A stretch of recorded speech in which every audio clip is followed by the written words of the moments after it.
Bismillahirrahmanirrahim. Assalamualaikum warahmatullahi wabarakatuh. Syukur alhamdulillah kita bisa berjumpa lagi di channel ini. Sholawat dan salam selalu dan tetap tercurahkan kepada junjungan kita Nabi besar Muhammad sallallahu alaihi wasallam. Allahumma sholli ala sayyidina Muhammad wa ala ali sayyidina Muhammad. Harapan dan doa saya semoga saudaraku semuanya selalu diberikan kesehatan, dilapangkan rezekinya, diampuni dosa-dosanya, dan dipanjangkan umurnya. Amin ya rabbal alamin. Sahabat beriman yang dirahmati Allah, mempunyai rasa cinta itu wajar saja sebagai khalifah Allah di bumi ini. Namun, jika rasa cinta itu ditujukan pada seorang yang sudah beristri, merupakan hal yang tidak wajar dan tidak dianjurkan dalam Islam. Karena hal tersebut secara tidak langsung akan menyakiti hati istri jika ia tahu. Berbeda halnya seorang laki-laki yang sudah beristri, di sisi lain istrinya juga mendukung. Itu beda cerita. Tapi jika dipikir-pikir, wanita mana yang rela suaminya berbagi cinta dengan wanita lain? Sahabat beriman yang dirahmati Allah, seperti apakah hukum Islam tentang mencintai suami orang? Hukum Islam tentang mencintai suami orang. Cinta menurut Islam merupakan hal yang dihalalkan asal bisa mengendalikannya dan tidak memberikan cinta tersebut secara berlebihan. Karena cinta paling besar sudah selayaknya hanya kepada Allah. Karena semua yang berlebihan itu dilarang dalam Islam. Mencintai suami orang dalam Islam bisa berujung zina karena dipenuhi dengan hawa nafsu. Contohnya saja zina mata. Karena setiap bertemu selalu ingin menatapnya lama dan tidak ingin berpaling dari pandangannya. Allah Subhanahu wa Ta'ala berfirman, "Dan janganlah kamu mendekati zina. Sesungguhnya zina itu adalah suatu perbuatan yang keji dan suatu jalan yang buruk."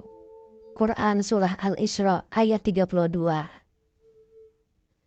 Dikutip dari kitab Al-Zawajir an Iktiraf Al-Kabair oleh Imam Al-Haythami, dijelaskan bahwa perilaku ataupun tindakan yang memicu rusaknya hubungan seorang suami dengan seorang istri ialah sesuatu hal yang bisa dikatakan haram hukumnya.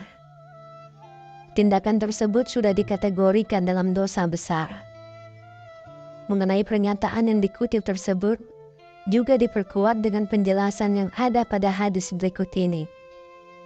Dari Abu Hurairah radhiyallahu anhu mengenai hal tersebut bahwa Rasulullah Shallallahu alaihi wasallam pernah bersabda, "Barang siapa menipu dan merusak hubungan seorang hamba dari tuannya, maka ia bukanlah bagian dari kami. Dan barang siapa merusak hubungan seorang wanita dari suaminya, maka ia bukanlah bagian dari kami." Kemudian Rasulullah Shallallahu alaihi wasallam juga bersabda, "Tidak halal bagi seorang wanita meminta kepada suaminya agar sang suami mencerai wanita lain yang menjadi istrinya, dengan maksud agar sang wanita ini monopoli piringnya. Sesungguhnya hak dia adalah apa yang telah ditetapkan untuknya sesuai dengan kedudukan wanita dalam Islam." Kemudian hal-hal yang bisa dianggap merusak hubungan. Namanya juga sudah dibutakan oleh cinta. Tidak sedikit wanita yang melakukan tindakan-tindakan tidak terpuji. Seperti halnya, yang pertama, melakukan guna-guna dengan bantuan paranormal. Perbuatan ini merupakan suatu perbuatan syirik dalam Islam, yang pada dasarnya sangat dibenci oleh Allah karena menduakannya. Di masyarakat, perbuatan ini sudah tidak asing lagi di telinga. Meminta bantuan paranormal untuk memikat hati suami orang lain, termasuk dosa besar dalam Islam. Berikut ini hadis yang bisa digunakan sebagai landasan perbuatan tidak terpuji tersebut. Rasulullah Shallallahu Alaihi Wasallam bersabda, "Barang siapa mendatangi peramal, lalu mempercayai apa yang dikatakannya, maka sholatnya tak diterima selama 40 hari." Hadis riwayat Muslim. Mereka paranormal itu tidak ada apa-apanya. Para sahabat berkata, "Ya Nabi, ada kalanya mereka meramal sesuatu dan ternyata benar." Rasulullah Shallallahu Alaihi Wasallam menjawab, "Itu adalah sesuatu yang didengar oleh jin, kemudian dibisikkannya kepada para walinya, dan mereka mencampurnya dengan 100 kebohongan."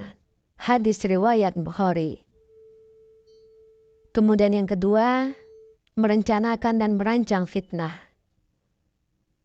Perbuatan seperti ini sudah banyak dicontohkan pada tayangan-tayangan televisi yang berguna untuk mengingatkan dan memberikan pesan moral agar tidak melakukan tindakan kurang baik tersebut. Merencanakan dan merancang pertemuan untuk menunjang perbuatan fitnah ini memang sangat berbahaya, karena fitnah dalam Islam sudah jelas-jelas dilarang. Banyak wanita yang rela melakukan apa saja demi mendapatkan laki-laki yang dicintainya, bahkan suami orang sekalipun. Ini tidak patut dicontoh. Ingatlah, setiap perbuatan yang kalian lakukan tersebut, Allah Subhanahu wa Ta'ala selalu melihat dan mengawasi. Inilah firman Allah Subhanahu wa Ta'ala mengenai fitnah. Maka nyatalah bahwa tidak ada yang lebih zalim dari orang yang mereka-reka perkara-perkara yang dusta terhadap Allah dan mendustakan sebaik-baik saja kebenaran itu disampaikan kepadanya. Bukankah telah diketahui bahwa dalam neraka jahanam tersedia tempat tinggal bagi orang-orang kafir? Quran Surah Az-Zumar ayat 32. Maukah aku beritakan kepadamu kepada siapakah setan-setan itu selalu turun? Mereka turun ke tiap-tiap pendusta yang berdosa, yang mendengar sungguh-sungguh apa yang disampaikan oleh setan-setan itu, sedangkan kebanyakan beritanya adalah dusta. Quran Surah Asy-Syura ayat 221-223. Kemudian yang ketiga, memaksa untuk dinikahi dengan modal fitnah. Perbuatan yang seringkali dilakukan oleh wanita dengan menjebak seorang pria dalam rangka memuluskan semua rencananya agar bisa menekan suami orang untuk menikahinya, termasuk perilaku yang sangat tidak terpuji. Hal ini sudah pasti akan merusak hubungan pernikahan seseorang. Terlebih lagi, jika sang istri mempercayai tindakan jebakan tersebut. Dengan melakukan perbuatan ini, wanita akan tampak tidak mempunyai harga diri dan merendahkan dirinya sendiri. Masih banyak calon imam di luar sana yang jauh lebih baik dan pantas untuk mendampingi. Kenapa harus suami orang yang dikejar? Allah Subhanahu wa Ta'ala berfirman, "Fitnah itu besar, dahsyat dari melakukan pembunuhan." Quran Surah Al-Baqarah ayat 217. Yang keempat, mendoakan hal-hal yang buruk. Berdoa hal-hal buruk untuk orang lain tidaklah baik. Doa yang buruk juga tidak akan dikabulkan oleh Allah Subhanahu wa Ta'ala. Bersenang-senang di atas penderitaan orang lain adalah istilah yang tepat untuk hal ini. Sudah bisa ditebak, wanita yang mencintai suami orang lain pasti akan memanjatkan doa agar hubungan rumah tangga orang lain rusak dan bahkan berujung pada perceraian, sehingga ia akan berpeluang besar mendapatkan cinta dari suami orang tersebut. Pahami juga mengenai perceraian menurut Islam, agar Anda yang berniat merusak hubungan rumah tangga orang lain bisa mengurungkan niat tidak baik tersebut. Karena lelaki single lain masih banyak yang lebih pantas menjadi pendamping Anda. Allah Subhanahu wa Ta'ala berfirman, "Manusia berdoa untuk keburukan sebagaimana ia mendoa untuk kebaikan, dan adalah manusia bersifat tergesa-gesa." Quran Surah Al-Isra ayat 11. Kalau sekiranya Allah menyegerakan doa keburukan bagi manusia, seperti permintaan mereka untuk menyegerakan kebaikan, pastilah diakhiri umur mereka. Quran Surah Yunus ayat 11. Kemudian yang kelima, melakukan tindakan merayu. Wanita yang mempunyai hobi merayu sama halnya merendahkan dirinya sendiri di hadapan laki-laki. Kesannya juga murahan dan tidak mencerminkan wanita yang solehah yang selalu menjaga setiap perilaku yang ia lakukan. Terlebih lagi pada lawan jenis yang bukan muhrimnya. Sudah menjadi kewajiban seorang wanita untuk menjaga tindakan ataupun perilaku agar tidak termasuk pada golongan wanita yang tidak baik. Yang keenam, memancing komunikasi berlebihan dengan suami orang. Zaman sekarang ini sangat dimudahkan dengan adanya kemajuan teknologi. Seperti halnya komunikasi yang sudah sangat mudah untuk dilakukan. Pesan singkat seperti WhatsApp dan media sosial lainnya sangat menunjang komunikasi digital. Hal ini justru seringkali dimanfaatkan untuk perbuatan yang kurang baik. Contohnya untuk menggoda suami orang dengan mengirimkan pesan secara berlebihan dengan harapan akan mendapatkan balasan. Jika sang istri membacanya, pasti akan timbul kesalahpahaman yang bisa memicu retaknya rumah tangga. Sahabat beriman yang dirahmati Allah, berikut berbagai pendapat yang disampaikan oleh ulama.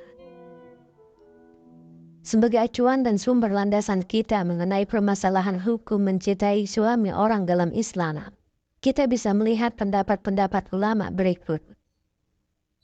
Yang pertama, pendapat ulama Syafi'i.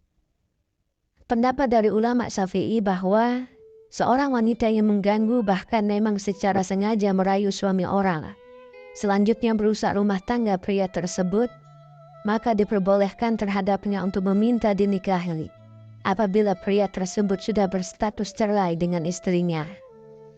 Namun, perilaku ini bisa dikategorikan dalam tindakan fasik dan juga maksiat.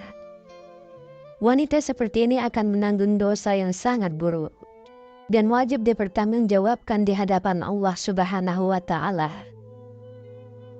Kemudian pendapat ulama Hanafi. Pendapat dari ulama Hanafi pada dasarnya juga sama dengan pendapat ulama Syafi'i, bahwasanya wanita boleh minta dinikahi oleh lelaki beristri setelah lelaki tersebut resmi berpisah dengan istrinya. Namun perlu disadari dan dipahami mengenai perbuatan tersebut. Akan ada balasan dan hukuman yang setimpal dari Allah Subhanahu wa Ta'ala, serta wajib dipertanggungjawabkan di akhirat kelak. Karena perbuatan tersebut tergolong hina dan perbuatan itu adalah seburuk-buruknya dari perbuatan buruk lainnya. Kemudian pendapat ulama Maliki. Pendapat dari ulama Maliki justru beda dari kedua ulama di Syafi'i ataupun Hanafi. Menurut beliau, apabila ada seorang wanita yang dengan sengaja melakukan tindakan yang memicu perceraian terhadap rumah tangga orang lain, kemudian ia minta untuk dinikahi oleh lelaki yang statusnya sudah bercerai tersebut, maka bisa dikatakan haram pernikahannya. Hal ini disertai dengan alasan yang masuk akal, karena adanya tindakan yang mengambil jalan tidak baik dengan merusak hubungan rumah tangga orang lain.